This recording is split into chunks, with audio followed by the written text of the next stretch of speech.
And then this is my favorite one. I will repurchase this unless Monet is exceptionally, you know, that's a miracle on my hair. Then I'll retire this. But like, I really like this. The Biolage Strength Recovery Strength Repairing Spray. So what I do is I take this, and again, I don't do my roots. I do my ends and away from my face.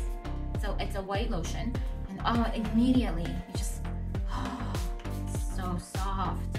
It's so soft. Yes, put more. More. Yes, I love it. I love the smell. I just, it's the formula that works for me. Maybe products aren't bad. They're just not meant for us. Maybe that's what it is. But immediately, oops, see, it's hurting me a little bit.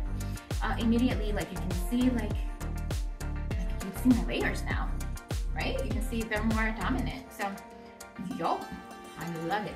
I love it. So yeah, this is for when I'm blow drying. I don't flat iron often. When I do, I'm going to show you my tools as well. But when I do flat iron, I do the curling as well. So yep, I love it.